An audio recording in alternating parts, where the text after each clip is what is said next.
Hi, how you feeling? I'm doing all right. And how are you Oh, doing? you don't sound too good. I've still got this darn cold. Well, as long as it's just a cold, you're okay. That's right. That's exactly the case. Yeah, yeah. Your voice is like 3 octaves lower, but I'm going for the Barry White sound. you're there. You're there for sure. No, we're doing okay. It's, little by little, one Yeah. step at a time. We're doing okay. Well, Hi, Rona. Yeah, yeah. It's hard. It's okay. We're okay. Oh, good. I've had a rush around morning, so now I'm just gonna take it easy this afternoon. Yeah. And in the backyard, nice and relaxed. Yeah. As long I was out here, I guess after dinner yesterday, and the mosquitoes were so bad. Mhm. So I'm In hoping December, that's just not right. I remember when I was growing up, almost every December I was in shorts on whatever. I don't mind the temperature. The mosquitoes need to go Yes. away. Well, they're not going to They go don't away. go away unless we, and even then they don't go away totally unless we get some kind of freeze, but, or at least in the 30s. I mean, and I don't know what's been biting me. I don't think it's mosquitoes, but I've been getting bitten up. Well, it might be gnats. You might be right. I mean, I was telling the cantor last night, I was just getting bitten up on my ankles. I mean, they find It's your my veins ankles or and something. it's there, my ankles and my legs, and they're Mhm. small. They don't look Yeah, like yeah, bites, and they yeah. itch like crazy. Yep. And then I scratch for days, and it's just not good. Yeah. Well, I have my magic ointment that I put on immediately, and all's good. So that's where we are. Go out with an elephant gun and shoot the mosquitoes. Or whatever's biting us. Well, we've got flowers blooming now and everything. I mean, it's really nuts. So yeah. Well, I did have friends down from Illinois, so they enjoyed it for the weekend. They have Good. family here, and we saw them for one dinner and then dessert. And the rest of the weekend they were with their family, but they were enjoying the break. And they even got a couple of our cool days. Quote 6. Well, yeah, but when you're in Illinois, I mean, it's all relative, right? Yeah. Yeah, my brother's down in Cabo and he's sending pictures of the beach, and I just want to punch him in the nose.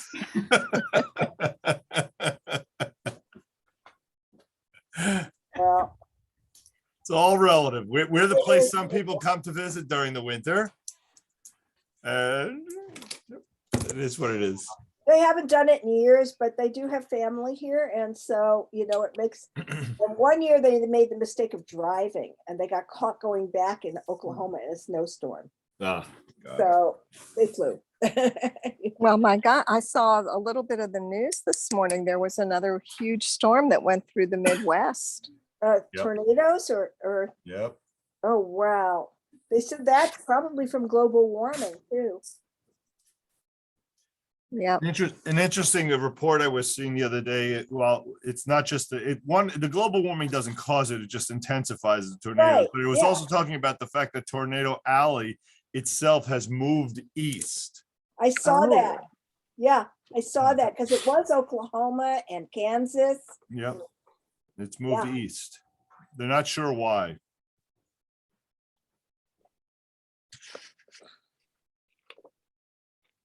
So, well, Give another 2 minutes and we'll get started. Good morning, Cantor. Boker Tov, how are you? Boker Tov, fine. It's actually good afternoon, but Yeah, it's true Who's too. I worried see about 12:01. You're right. Yes, indeed. So I have a question. At what point does it become evening? At what point do you say good evening? What's the time frame on that? 6 o'clock. Is it 6 o'clock? 6 o'clock. I'm with you. 5 Okay. o'clock is late afternoon. Is that, well, actually, that would be if you consider, if you break it up 12 to 6, 6 to Yeah. 12. So, yeah, It's just in the winter, it makes perfect sense. But when it's in the summer, when it's not getting dark until 8:30 and at 6 o'clock, you're saying good evening, it just feels weird. yeah. It I may, agree. it may depend on when you eat dinner, actually. It feels weird to have Shabbat services at 6 o'clock in the, Yeah, I yeah. mean, for many years, everybody did it at 8:15 all year, Yep. or 8 o'clock all year, Well, that's also, Friday night, yes. at Yes. least in the South. I don't know what, No, it was that way in the north too, but the problem with it, look, there's problems, but anything you do is some people are gonna like one way or the other. The problem with that is that I never had a Shabbat dinner with an 8:15 service. right. It made it impossible to have Shabbat dinner. Yeah, yeah. So, I can see that. So for people, yeah. Because then it's too late afterwards and you're Yeah. getting ready beforehand to right. do the service. So yeah, So, it's like I'm swallowing food and running out the door. yeah. All right, Actually, we're yeah. gonna get started. Glad everybody is here. Today, we're gonna begin with the process of immigration. And we're talking basically early 1900s. So the floodgates begin to close, the floodgates of immigration. In Houston, you have to be clear when you talk about floods, what you're talking about. The floodgates of immigration are closing. Organized labor, led by the American Federation of Labor, advocated restricting the numbers admitted. The advocates of the Anglo-Saxon America argued for restricted and selective immigration. The New England Brahmins, through their Immigration Restriction League, founded in 1894, warned against, against the mongrelization of America. The racial prejudices of Western Americans against Asians and South Americans against Blacks turned them to the camp of the restrictionists. And so by the end of the 19th century, the contending forces had all joined together in battle. And in the early 20th century, that turned into warfare over the issue of immigration, much like we have today. A law enacted on March 3rd, 1891, provided exclusion of physically and mentally handicapped people. It provided for the exclusion of the morally undesirable. You can write whatever you want about that. And it excluded paupers or persons likely to become part of the public charge. So therefore, any person whose ticket or passage was going to be paid for by someone else, or who was assisted to come here in some way, was prevented from coming here. The stated language of the law hid the anti-alien and more specifically the anti-Jewish and anti-Italian prejudices which really caused its enactment. An American correspondent to the Hebrew periodical Hamagid perceived the danger, and his report published in 1891 warns, and that's reading number 1. So Phyllis, you've got the first square, you get reading number 1. Okay. The United States of America is not what once it was, a land of full freedom, a land of one law for the native born and the stranger. The hundreds of thousands of immigrants who came to America's shores are no longer welcomed with open arms. The day is near when the gates of the United States will be closed to immigrants. The American legislature is already studying the question of immigration to determine what kind of immigrants America should accept. As soon as they finish with the Chinese, they will turn to the Jews and the Italians and find all kinds of reasons for exclusion. The agitation against Jewish immigration has already taken on serious proportion. Who knows where it will end? Okay. So as a practical means of selecting who's desirable, who are we going to let in, the Immigration Restriction League proposed literacy tests. And Senator Henry Cabot Lodge led the enactment of a law in 1896, which required that adult immigrants be able to read 40 words in any language. Such a requirement would have excluded about 1/4 of the Jewish population, but far more of other populations who were much more illiterate. The law was vetoed, however, by President Grover Cleveland, but attempts were then again made in 1898, 1902, 1906, 1913, 1915.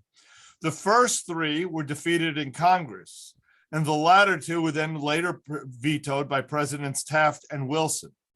So 6 times it came up, 3 times it didn't pass Congress, and 3 different presidents vetoed it the other 3 times. Lewis Marshall's argument against a literacy test is both practical and personal. In a letter to Governor Carroll Page of Vermont, he wrote reading number 2, and that's Rona. You have reading number 2. An educated immigrant is not ordinarily the most beneficial. The ranks of the anarchists and the violent socialists are recruited from the educated classes. It is the illiterate immigrants who are now building our railroads, the canals, and subways. The Native American shrinks from such labor. Personally, I know a great deal concerning the immigrant because my parents were both of that class. The entire wealth of my father when he landed consisted of a 5-franc piece. While he was able to read and write, I am sure that he would not have been able to read fluently the Constitution of the United States in German, the only language he could read, and that he would not have understood it. And yet you are able to say whether, yet you are able to say whether or not he has become a good citizen. What is true of him is true of millions of who have come to this country from abroad. Okay. What adds poignancy to Marshall's argument is the fact that the father here, who could not read or understand the Constitution of the United States, upon his arrival begot a son who became one of the leading constitutional lawyers in the country. And so there's a personal, powerful component to his argument here as well. All right. Settling in, Americanization, World War I, the eve of the First World War, most American Jews are living in urban ghettos surrounded by the sound of Mamaloshin, of Yiddish. Yiddish is the dominant culture. 30 years earlier, before this onslaught of Eastern European immigrants, American Jews were predominantly Reform and English speaking. And so now what you have is a tension that's arising, not only between Jews and non-Jews, but also within the different segments of American Jewry itself. And as tensions in Europe escalate into war, more and more Yiddish-speaking Jews continue to flee Eastern Europe for America. And so those tensions here are rising.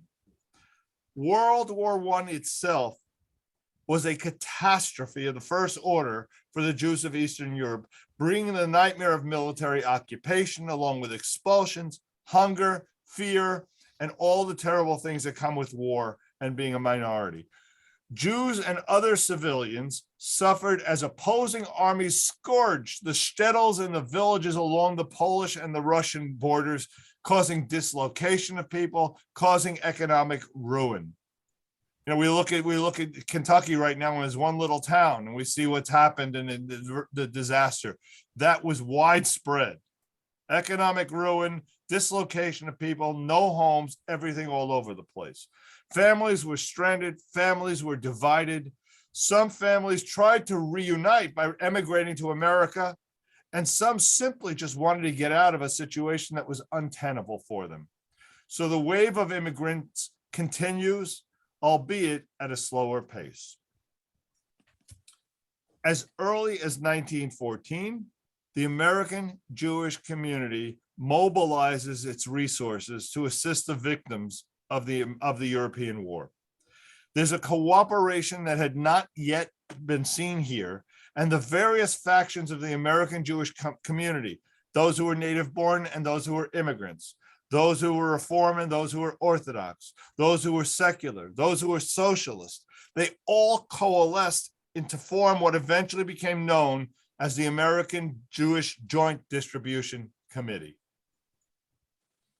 All told, it's hard to believe this is early 1900s. American Jews raised $63 million in relief funds during the war years and became more and more immersed and enmeshed in European Jewish affairs than ever before. We're all together. Any comments, questions, thoughts? Okay. Let's talk about Was this across denominational lines? Are you saying, the Yes. conservative, the Orthodox, the Shtetlim, but Yep. they didn't have any money. Most of the poor Jews that came still in 1917, right? They hadn't That's built up correct. many So empires like the prior generations. Right, so they were probably supplying more in the way of manpower or a way for somebody to live with them for a short period of time. So everybody had their different role, but it's one of the things that bridged across the movements. When Jews are in trouble, that's what happens. Yes, Manny, you need to unmute. Okay. So my assumption here, since they raised so much money, was that the German Jews who were uptown as opposed to downtown were contributing a lot. Is that the case? That's correct. The predominance of money was coming from the Reform uptown Jews. That's correct. All right. In urban America at this time, it is Yiddish. Despite differences in regional inflections and pronunciations, it is Yiddish that is uniting recent Jewish immigrants of all classes and backgrounds, even more so than Judaism itself. Yiddish is the great unifier. It's the language of the street. It's the language of the home. It's the language of the marketplace. First generation immigrants are comforted by the familiarity not only of the language, but of Yiddish culture that surrounds them in the city. They've brought the shtetl to America. Yiddish theater provides an escape for immigrant audiences, and because its plays rich in melodrama and comedy in a language they know and addressing issues they know. Yiddish vaudeville begins in the 1890s and serves as a training ground for ambitious young men and women who went on to success in the great American vaudeville circuits. Vaudeville was a tough business. Those who were not quick on their feet, not clever, not tenacious, simply fell by the wayside. Tough business, great competition. All right, Jewish entertainers, many with Yiddish vaudeville experiences, included Groucho Marx, Walter Winchell, and George Jessel. Their careers all started on the streets of the Lower East Side and then led them from Yiddish vaudeville to iconic fame, first in films and then in radio and then in television. We all, I'm sure, have stories that we can share on this. The circumstances also, however, made the immigrants ripe for another kind of literary expression, poetry and fiction that was blunt in speech, fiery in politics, and broke away from the passivity of what was essentially traditional folk material. There's a Yiddish critic by the name of Rivkin who remarks, reading number 3, and that's Marcia, you have that one. A huge mass of potential Yiddish readers was gathering in the cities. Even if they had not wished to, they really had no choice but to learn Yiddish. It was the only language that could gradually lead them into the life of a new country. They felt themselves lost in the desert where men seemed like grains of sand, and the new language, English, was difficult to learn. So they naturally turned back to Yiddish, even complete illiterates. And there were quite a few among the early immigrants, as well as the many half illiterates who could spell out a few words in the Hebrew prayer books. Those people now troubled to learn the alphabet in order at least to be able to read a daily Yiddish newspaper. So you think of the irony here. Here are these illiterate Jews who come to America, and what language are they learning to read? Yiddish. It's not English. Okay. I find that fascinating. Reading number 4, Diane or Manny. Poems and stories help them to understand their new environment, and most of all, themselves. They sought in literature the same thing they wanted in a newspaper, a way of becoming somewhat less of a greenhorn, a way of escaping a little on their loneliness. And when poem and story gave them a certain enlightenment about mankind in general, the greenhorns began to feel they were becoming a little Americanized. Okay. Right. By 1920, there are more than 20 Yiddish newspapers published just in New York, reflecting a variety of religious, cultural, and political views, in addition to numerous other journals. Perhaps the most important was the Jewish Daily Forward, okay, a newspaper that had socialist underpinnings, edited by Abraham Kahan. Kahan himself was a Russian immigrant, a devout socialist, and a liberal who fled to America in 1882, escaping the Russian pogroms at that early stage, and the murder of the Tsar. For the thousands of Jewish immigrants who flooded into America during the late 1800s and the early 1900s, the Daily Forward was far more than just a newspaper. It was a lifeline. It was an advocate and a basis of community, and it helped generations of newcomers adjust to life here in America. Unabashedly leftist. If you've read the Forward, there's no question where they lean. The paper tirelessly chronicled the hardships of life in New York, in its factories, its tenements, while boosting trade unionism and socialism. Its legendary Bintel Brief column was a forerunner of Dear Abby. It answered questions from bewildered immigrants who were trying to make sense of their Americanized children and the new circumstances that they encountered in this new world. And so reading number 5, mine says 45. I hope you have 5. All Yes. right. Dear Mr. Editor, if you just replace it with Dear Abby, you have the gist of what's going on here. All right. Manny, Oh, did you and want dear to Abby and the other one were also Jewish later. You know, Yes, they were and the Landers, Combs. right? Yep. And Landers. And They were Landers, they're both sisters. Jewish. They were They were They were sisters. sisters, I know. So Yeah. they got a good tradition. That's right. All right. I was born. Somebody read. Okay, I'll take it. Okay. I was born in a small town in Russia. And until I was 16, I studied in Talmud Torahs and yeshivas. But when I came to America, that changed quickly. I was influenced by the progressive newspapers, the literature. I developed spiritually and became a free thinker. But the nature of my feelings is remarkable. Listen to me. Every year when the month of Elul rolled around, when the time of Rosh Hashanah and Yom Kippur approached, my heart grows heavy and sad. A melancholy descends on me. A longing gnaws at my breast. At the time, I cannot rest. I wander about through the streets, lost in thought, depressed.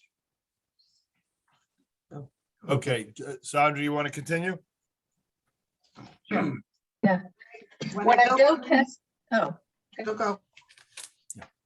when I go past the synagogue during those days and hear the cantor chanting the melodies of the prayers, I become very gloomy and my depression is so great that I cannot endure it. These emotions and these moods have become stronger over the years, and I decided to go to the synagogue. I went in order to pray to God to heal and refresh my aching soul, and with the cantor's sweet melodies, and they had unusually good effect on me. Sitting in the synagogue among people from the same village or town and listening to a good cantor, I forgot my unhappy weekday life, the dirty shop, my boss, the bloodsucker, and my pale, sick wife and my children. All of America with its hurry-up life was forgotten. Okay. So Cantor, Because they had a sweet kazan like you. there you go. Thank you. Diane, yes. yeah, do you know what the circulation, I mean, how far did the Daily Forward go? It got up to a point where there were 275,000 a day. Wow. Yeah. Wow. Yeah. Wow. So the work of helping immigrants and promoting this leftist agenda also continued off the pages of the Forward. The newspaper sponsored English classes. They sponsored charity balls, a pro-labor summer camp, and they hosted vaccination days. That sounds appropriate in today's world, in the lobby of its building. The editors spoke at political rallies. They lobbied government officials on behalf of Jewish immigrants who were detained or turned away at Ellis Island. And the readers, in turn, did more than just read. They reported news to the newspapers by letter and in person, often appealing directly to the staff for help and advice. And so from the outset, the relationship between the publication and its readers was one of interactivity. By the 1930s, it had become the premier among America's premier metropolitan dailies, as I said to you, with about a circulation of about 275,000 that reached around the world and included into the Oval Office itself. Thousands more listened regularly to the Forward's Yiddish language radio station, quote, the station that speaks your language.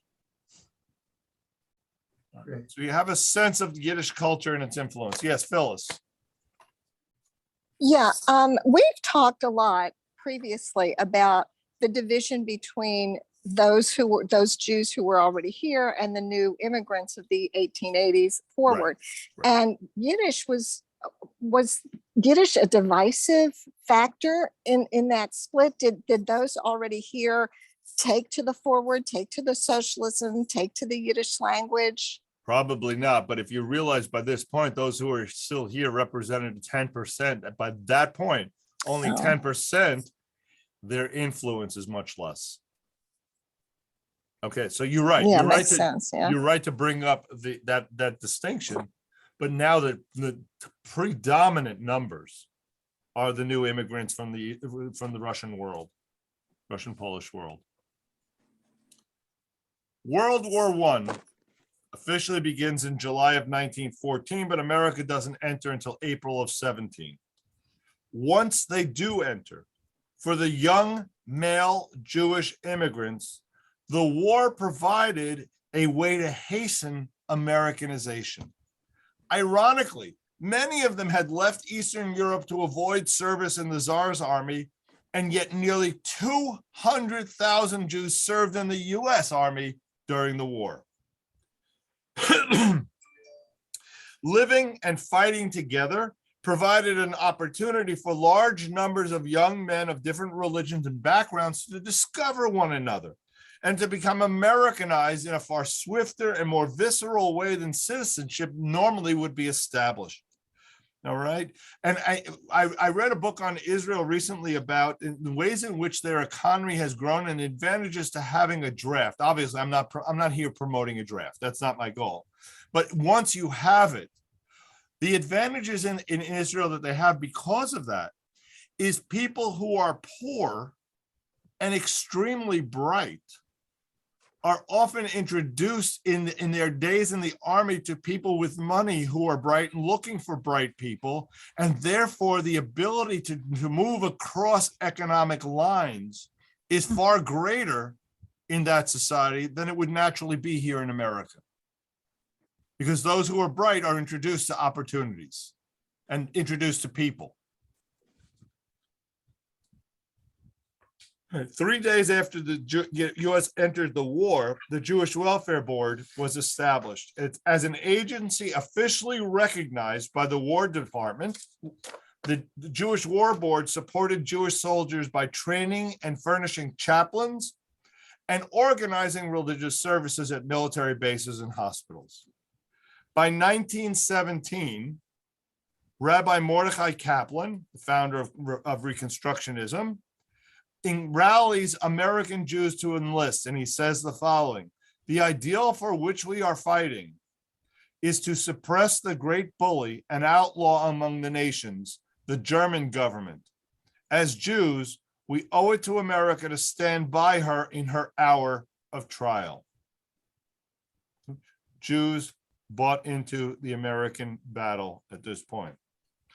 The campaign to raise $5 million in New York for Jewish war relief and welfare work in the Army and Navy came to a triumphant close yesterday, the New York Times reported on December 16th, 1917. led by American Jewry's premier leader and philanthropist Jacob Schiff, the campaign united the city's Jews as never before. Again, when crisis, you see this, when Israel is in crisis, Jews unite. We saw that in 9/11, Americans united across all the lines. When bigger issues happen, people come together. Orthodox, Reform, secular, socialist, men, women, children, even the poor are joining forces in New York under the slogan, New York will do its duty. And in a remarkable 2-week campaign, they collected a sum equal to that which in the previous year had been given by Jews in the entire year all across the country. They also demonstrated New York Jewry's heightened significance on the world stage. Philanthropy, in a sense, had become the civil religion of American Jews during those years. By contributing to feeding and clothing and housing the suffering Jews of Europe and Palestine, American Jews found this collective mission, a way, in Schiff's words, to prove ourselves Jews, to prove ourselves their brothers. And those who dissented from the war, those who dissented in any way, found themselves marginalized and at times even persecuted by the Jewish community. Any comments or thoughts here? Okay. The First World War was a turning point, and it had a profound impact on world Jewry. The war on the Eastern Front between Russia and the Central Powers was conducted on territories that were home to more than 4 million Jews. Additionally, suspicions concerning Jewish loyalty were voiced worldwide, even in England and the United States, because what you've got is, who is the ally of England and the United States in this war? Russia. Who are the Jews fleeing from and bad-mouthing? Russia. And so their loyalty is being questioned. The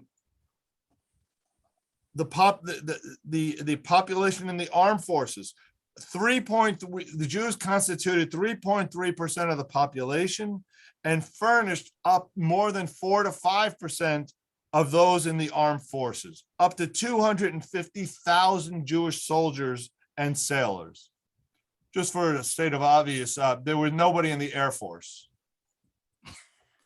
There was no Air Force. Just a point of reference here.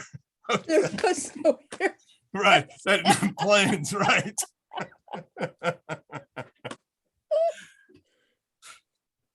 Right, okay.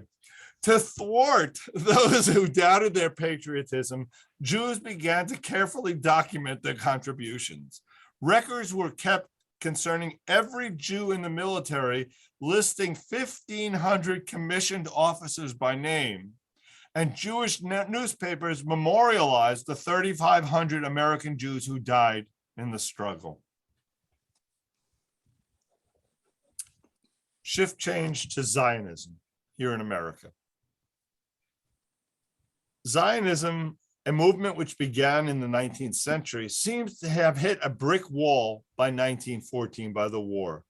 The Ottomans were opposed to Zionism, basically preventing Zionists from emigrating or at least purchasing land in Israel. As Europe was igniting into war, American Zionists held an emergency meeting at New York's Hotel de Marseille, and they elected Louis Brandeis. He keeps showing up. This guy is obviously very influential. They elected him to be president of the Provisional Executive Committee, and his election marks a turning point in the American Zionist cause. His vast experience as a reformer and an organizer led him to emphasize the democratic aspects of Zionism. And that made this fledgling movement more compatible to American ideals. He succeeded in bringing together existing Zionist organizations under the umbrella of the Zionist Organization of America, the ZOA. And basically he said, let no American imagine that Zionism is inconsistent with patriotism. This is a moment, again, the reform movement is not necessarily at this early stage buying into Zionism, and he's taking the reform movement to task. At the beginning of the war, there were fewer than 20,000 Zionist members in America. That number grew by the end of the war from 20,000 to 125,000, sixfold. One reason is there were more immigrants, people who brought with them an emotional and religious fervor for the cause. But the other is the equating of Zionism with Americanism, the emphasis of the democracy, and that nullified previous fears of dual loyalties. That was the fear. Many non-Jews are also supporting, as they do today, the Zionist goals. Early Christian activity to help Jews return to Palestine was motivated by the theological conviction that when the Jews once again are living in the promised land, that would lead to the second coming of Jesus. So there's a theological underpinning to their actions. President Woodrow Wilson, son of a Protestant minister, was strongly attracted to the Zionist cause on these religious grounds and told the delegation of American Jewish Congress leaders on March 2nd of 1919, our own government and our people are agreed that in Palestine there should be laid the foundations of a Jewish commonwealth. 1916, President Wilson nominates Brandeis to the US Supreme Court. Never before had a Jew held such a highly visible and important position in the government. His nomination unleashes anti-Semitic rhetoric throughout the newspaper world, throughout social clubs and the halls of Congress, but he's ultimately confirmed by the Senate. Any comments, thoughts, questions? It's hard. It's just a little harder to read. Sometimes in a class, you can kind of see motions in people. So I'm just stopping and just making sure we're all on board. Okay. The Balfour Declaration. So let me ask you a question. Brandeis was born here, though, wasn't he? What's that? I thought Louis Brandeis was born here. I in believe America. so. I believe think so. he was. Yeah. And so Woodrow, did you say Woodrow Wilson was a Christian minister or the son of a Christian minister? He's the son of a Christian minister. Son. Okay. He was the son of a Christian minister. So Zionist hopes worldwide are raised during the war by the Balfour Declaration of 1917. Lord Balfour, who was the British foreign minister, supported the establishment of a Jewish national homeland, in part to fulfill his own religious beliefs. Again, we have the same Christian theological underpinnings, but also because he felt that doing so would influence American public opinion in favor of entering the war on Britain's side against Germany, because he probably was overestimating the political power of American Jews. Okay. Balfour Declaration, reading number 7. Judith, 6 rather. Judith, you've got reading number 6.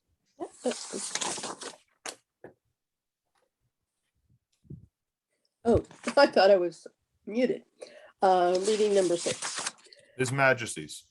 His Majesty's government view would favor the establishment in Palestine of a national home for the Jewish people, and will use their best endeavors to facilitate the achievement of this object. It being clearly understood that nothing shall be done which may prejudice the religious rights of existing non-Jewish communities in Palestine, or the rights and political status enjoyed by Jews in any other country. If you've read this document, you realize it's carefully crafted to, on one hand, satisfy the Jews, and two, in an attempt to not alarm the Arabs. It's a very finely worded document that's walking on an edge. Nonetheless, for Zionists, it represented a huge success. For the first time, a major international power had officially recognized the right of the Jewish people to reestablish its homeland in Palestine. Jews in America's largest cities celebrated. There were parades, there were rallies, there were parties. Brandeis and Rabbi Stephen Weiss spent the summer of 1918 convincing President Wilson to support the declaration. And Wilson ultimately wrote reading number 7, and we're back to Phyllis. Okay. I welcome the opportunity to express the satisfaction I have felt in the progress of the Zionist movement in the United States and the Allied countries since the declaration of Mr. Balfour on behalf of the British government of Great Britain's approval of the establishment in Palestine of a national home for the Jewish people. I had always heard Wilson was anti-Semitic. Me too. These are his words. Okay. You know, again, one can be anti-Semitic and pro-Israel. You know, Right, and he also appointed Brandeis, so he had split feelings yeah, about. it clearly wasn't absolute for sure. Right. Yeah. So let's go to post-war. This morning at 6 a.m. New York time, Mordecai Kaplan recorded in his diary on November 11, 1918, the Great World War came to an end. But like any good Jew, everything has to be mixed. We tend to mix emotions. And even as he joins in the rejoicing, the ever astute rabbi was filled with apprehension. He stated, in place of the war of nations, we shall now have war of classes. Social revolution is in the air nowadays. Mhm. This contradictory feeling that's expressed by Kaplan, celebration on the one hand, trepidation on the other, anticipated the great paradox of what would be the interwar years. Now, they didn't refer to them as interwar years because they didn't know there was another war coming. But in terms of the interwar years as we know them. Excuse me, the Russian Revolution had already started, right? Yes. Right. It started, what, 1918? 17, 18? 17. 17. Yeah. There, excuse me. There was much to be joyful about. Jews numbered amongst the many immigrants and their children who benefited from the opportunities of higher education and from the post-war time prosperity and investments.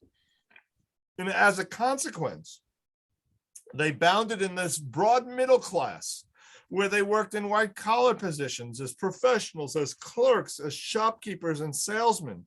And they lived in new and better neighborhoods, reflecting on their improved economic situations. A few Eastern European Jews even became millionaires. Now we're not talking about the uptowners. We're not talking about Eastern Europeaners. The Jewish community had become increasingly native-born during the interwar years. American-born children of immigrants came to outnumber their parents during the 30s, with the result that the majority of the American Jewish population for the very first time was born here. Yeah, my parents. Finally, American Jews came increasingly to feel home in America during this time period. Those born and raised in this country, and especially those who then served in the armies and the armed forces, developed an American consciousness and identity. They came to feel equally American and equally Jewish. The benefits. And yet, post-war American Jews had cause for apprehension. In response to the atmosphere of social revolution that Kaplan sensed, fear gripped many Americans. They lashed out at immigrants. They lashed out at Bolsheviks and anybody seen not to conform. Nativism, xenophobia, racism, anti-Catholicism, anti-Semitism, all characterized the Roaring 20s. It wasn't roaring for everybody. Even Jews whose families had lived in this country for generations felt the sting of prejudice during this time. You add to that in the 1930s, the economic collapse, and it exacerbates the social tensions yet further. Hitler is rising in Germany. Domestic anti-Semites like Father Charles Coughlin ranting on America's airwaves. And Jews have lots of reasons to be nervous. However much they may have felt at home in America, the question is, did America feel at home with them? Excuse me 1 second.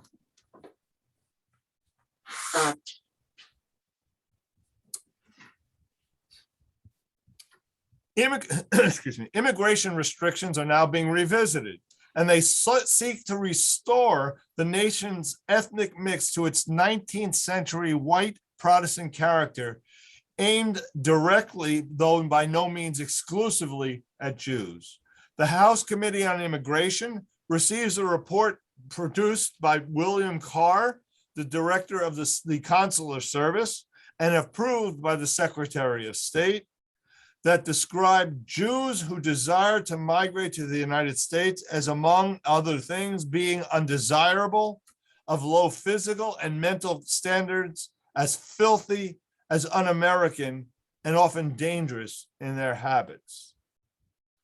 The resulting legislation never mentions Jews specifically, but it ultimately restricts them and other undesirable immigrants like Italians and Slavs no less stringently, while Asians are being barred completely.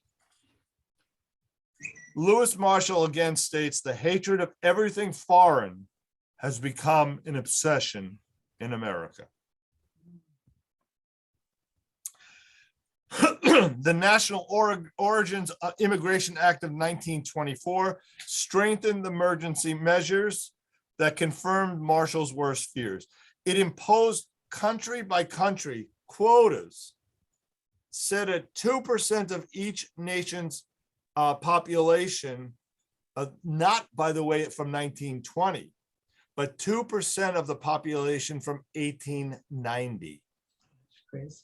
So they've gone back 30 years when populations are smaller and said that's the number we'll use 2% of. This is in a vain attempt to restore America's ethnic makeup to what it had been before all the immigrants had arrived. And as a result, this legislation, when did Jews arrive? During this period, and they were hit drastically, very hard. Over the next decade, an average of 8,000 Jews were admitted annually, which in comparison to the previous years of 100,000. I guess my father was very lucky that his mother managed to get them here. I just looked while we were in class at 1922. That's when my great grandfather was able to get his family in the same thing. They So- were lucky. Yeah, because 2 years later, they wouldn't have gotten in, probably. Yep. So these limitations caused great hardship, not just to Jewish victims of persecution, but also, as Ronnie just described, for those trying to bring their families in. All right. Later, when America faced economic crisis in the 1930s, the already reduced immigration flow was further limited by strict administrative measures so that very few immigrants were admitted, even from relatively high quota countries. And as a result, when Jews most needed refuge from Hitler, they found America's doors virtually closed shut.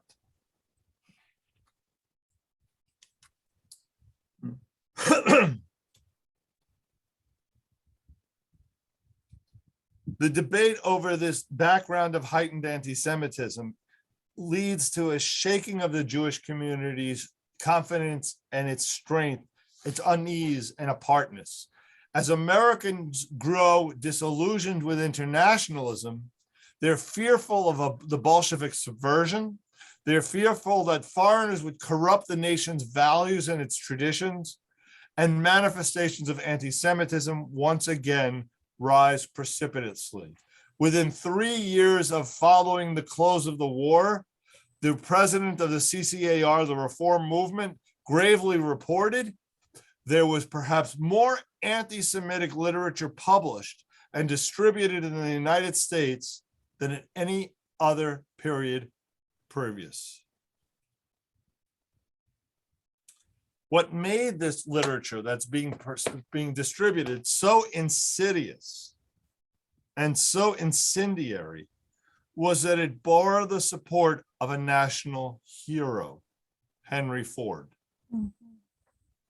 Henry Ford was quite possibly the strongest supporter of the protocols of the Elders of Zion within the United States. In 1918, he purchases his hometown newspaper, the Dearborn Independent. And beginning on May 22nd, in 91 consecutive issues, the Dearborn Independent purported to describe an international Jewish conspiracy based on the forgery that is the protocols of the Elders of Zion.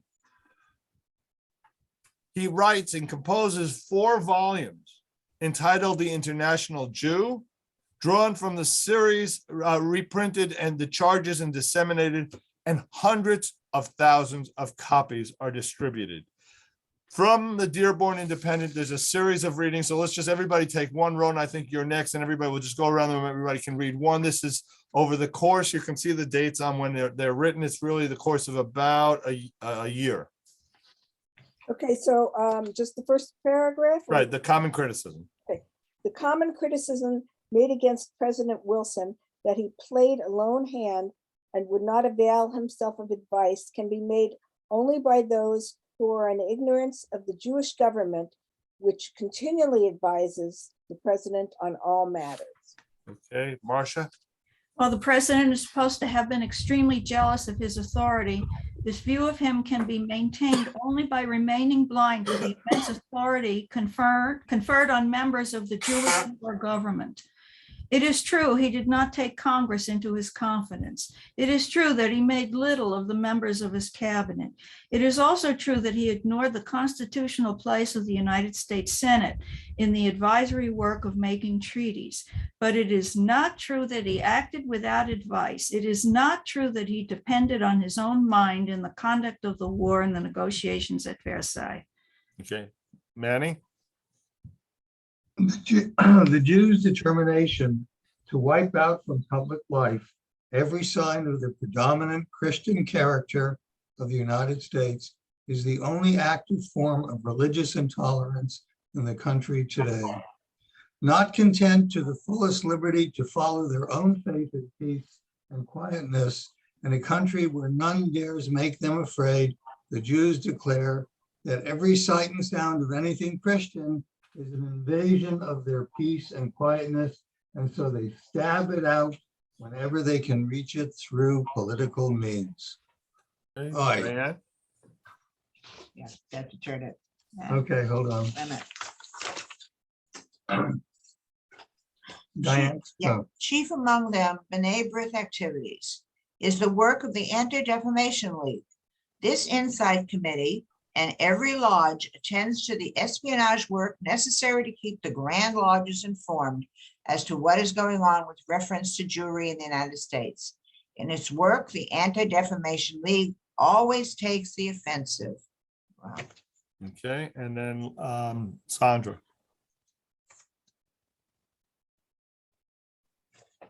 You're muted.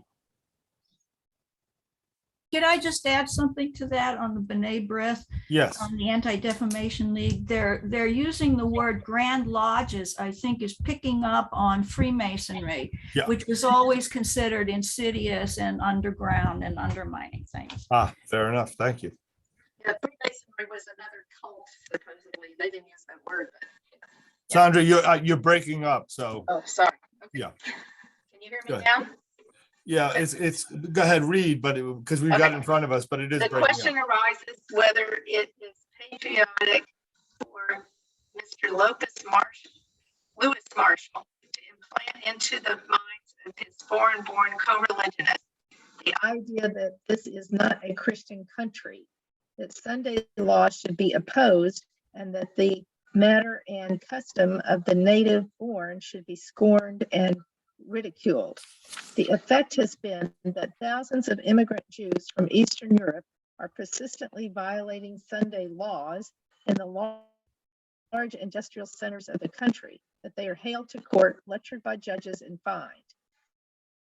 American Jews are carrying into practice the teachings of Mr. Marshall, and his followers are reaping the whirlwind of natural resentment.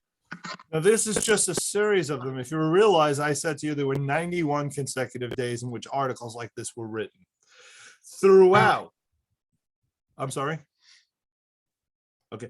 Throughout, Ford published articles that would refer to Jews in every possible context as the root of America's and the world's ills. Strikes, it's the Jews. Financial scandal, it's the Jews. Agricultural depression, it's the Jews. And as one of the most famous men in America, Ford legitimizes ideas that otherwise might have been given little authority.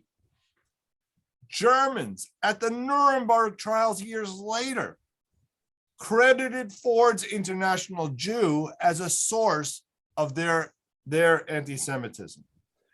And what is most notable about the Dearborn Independent is that it was spread through the Ford Motor dealerships. There would be stacks of them in the dealerships wherever you went. In some places, the dealership would put copies of the newspapers in the cars that you bought, so that as you drove off in your new car, there it's sitting on the seat next to you. I grew up hearing from my grandparents and even my parents, you don't buy Fords. Me too. And it was a big change when they Yep. finally did, when my father finally did. It was, you never bought a Ford, and then later generation, you never bought a Volkswagen. Right. Yeah, Or a Mercedes. any German car. Yeah. But Fords were, and Ford was the car that was made affordable to the most people. Right. So if you can imagine that this was the car that most people could buy in the 20s. Yep. Yep. All right. During the early decades of the 20th century, we also have the issue of a disproportionate number of Jews beginning to attend colleges and universities after completing high school. Acquiring a higher education, as we've said over and over, is a pathway to economic security. And in the 1920s, prestigious universities begin to worry that their campuses are becoming too Jewish, and they establish quotas limiting the number of Jewish students. The president of Harvard explained that the anti-Semitic feeling among students is increasing and is rising in proportion to the increase in Jews. While Ivy League schools limited the number of Jewish students, Jewish graduates also faced discrimination as they tried to get into graduate school. Quotas at medical schools forced otherwise talented Jewish students to enter foreign medical schools or to change their career goals. Some, on the other hand, just changed their names and hid their Jewish background. In a letter that we're about to read, Harvard President Lowell writes to Judge Julian Mack, a Harvard alumnus, to inquire whether or not Mack would be satisfied if approximately 15% of Harvard's entering classes were Jewish. So here again, let's just do this. I think there's two paragraphs. And so Judith, you and do one and Phyllis the next. March 29th, 1922. Dear Judge Mack, I think we have found a way by which we can limit the Jews in Harvard College to the number that we can really benefit. As I told you, I put this at about 15%. In the present freshman class, including the provisional freshmen, that is, those coming from other colleges and rated as freshmen, the proportion of Jews is about 20%. No, there are two doors into the college which we regard as discretionary. One is the transfer students from other institutions. These we do not feel obliged to take unless they are in certain ways desirable. We feel that a boy has a certain claim to enter Harvard College by the regular method of examination, that he does not have the same right to be transferred from another college without passing our entrance examination. It appears that of the number of students transferring from other colleges, 30% are Jews. We have also investigated that the men coming in under the new plan would not pass all 4 of the sample examinations required, but who, taking their whole record together, have been admitted. These we call line cases. The admission of such boys who have not fully passed the entrance examinations is discretionary. Now, it would appear that in the present freshman class, if we excluded all of the clearly desirable Jews who come from other colleges and what not fully passed examinations under the new plan, the percentage would have been reduced to 15%. It seems to us that to do this would be preferable to putting any limit upon the number of any class of boys were admitted through the regular entrance examination. Being an exercise of discretion already possessed by the committee, it will require no further action by any of the governing bodies, nor would it involve what Harvard cannot do, that is purporting to have entrance exams open to everyone and really excluding certain boys whom the examination showed to be intellectually qualified for admission. So this is written by the president of Harvard. And what he has shown is sometimes you can achieve your goals by going in roundabout ways. Okay. Discrimination in housing accommodations was even more blatant. Resort hotels had signs like Hebrew patronage not requested. Classified employment ads commonly added openings were for white Christians only. Private clubs, private schools, discriminations against Jews. At the same time, the Jews are being charged by anti-Semites with controlling American business. They can't get in, but they're controlling the businesses. That they were systematically excluded from management in banking, in insurance, public utilities, and they're confined to small businesses or those large industries that they had helped create, such as films, broadcasting, and retailing. So why were the Jews highly involved in the film industry? Because they had started the business and therefore it was one of the few places they could go. All right, that's where we'll stop for today. I'm open to questions or comments. Cantor, Yes. wasn't there a story that Chaim Weitzman, as a chemist, was involved at some point in helping the British come up with explosives that the British used very much? Yep. And Yep. that helped with coming up with the Balfour Declaration? I have no doubt that that is true. Okay. Yep. When was the ADL founded? Anybody know? We can look it up, but Yeah, I don't know. Give me a second and I'll tell you. When was it founded? It's amazing we have it in our hands. Yeah. Hold on. Come on. wondered if it went back way before this time, or it was started with the growth of the restrictions. September 1913. All right, so during the time period, there was a growing, Right. still the growing population. That Yep. makes sense. I just Sure. want to mention quickly the movie Gentleman's Agreement. Now that's already later. That's post World War II. I think that's from 1947 or something like that, with Gregory Peck. And it's about him. He's a Gentile, but he's a newspaperman, and he decides to go quote unquote undercover and to pose as a Jew, trying to get hotel reservations, and how he has denied admission to hotels, and his girlfriend is an upper class WASP and all that. But it's important movie. Gentleman's Agreement. Okay. Gentleman's Judith. Agreement. Most of us saw that years ago. Go ahead, Judith, sorry. Judith.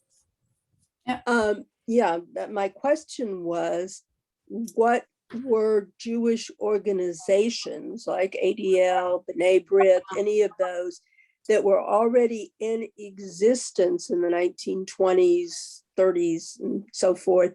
What were they doing, if anything, to combat this? Were Jews just going again and opening their own banks or their own certain kinds of businesses to to deal with all of this anti-Semitism during this time? And, So yes, I mean, as well, you can imagine the answer is yes, and yes, and yes, and yes, and yes. Everything that could be done. Now, again, these organizations have a certain structural system that's in place today. But we can't retrofit them back into the 20s. They were brand new organizations that didn't have necessarily either the resources or the structural enabling to respond in the same way. But yes, they were doing everything they could. And yes. Well, that's also when the Hebrew Free Loan Association started in most communities because they couldn't get bank loans That's correct. to start Correct. anything. Which in So a sense is we still have it. right. They did their own The banking. Catskills. Yep. The beginning of the resorts in the Catskills, starting with the farms that then became resorts. Yep. And Jewish country clubs. And all of that lasted. I mean, when we moved here, and when in Dallas had a Jewish country club in the Yeah, 60s, Dallas had the Columbia Country Club because Jews and weren't there allowed was to go one anywhere here else. until, the 80s and I don't know when that was. It was there in the 90s. Okay, yeah. So, I mean, because they weren't allowed, or there were quotas, Right. unofficial quotas that you couldn't get in. I mean, Look, Or there's that still, people just might have sensed that they weren't welcome. no, Right. they were not allowed, period. There Yeah, was- but I mean, you're right, but I mean, there are other circumstances where one gets a feeling that you're not welcome. well, there are neighborhoods like that too. And I mean, in Dallas, if you go to Turtle Creek, there's no official policy, but you just kind of know it's not the place Jews are welcome. But there were signs, even in the 60s. My parents knew that there was a neighborhood in North Dallas that it said deed restrictions. Well, deed Ah. restrictions, they may not have formally been able to write it, but everyone knew that So- little neighborhood, no So Jews. here in Houston, Michael Moore just bought a house in up in the Heights. Oh, yeah. Deed restriction. Now, nobody observes it, but it literally says no blacks, no, and it goes on and lists the minorities that are prohibited from buying. Now, it's not observed, but it's still within the bylaws Mm. of that are given with the deed restrictions. Yeah, they're trying to remove those in a lot of Yes. the homeowners Yep, groups. Judith. One interesting note, kind of connected, is there's recently been a new museum of like film and television opened in California. And one of the criticisms was they leave out, it's more about the recent history. They leave out the Jews, of the original founding of the movie companies. Who's leveling the charges? Oh, I don't know. I just read an article. Is it so I Jews or guess- non-Jews? I'm just curious.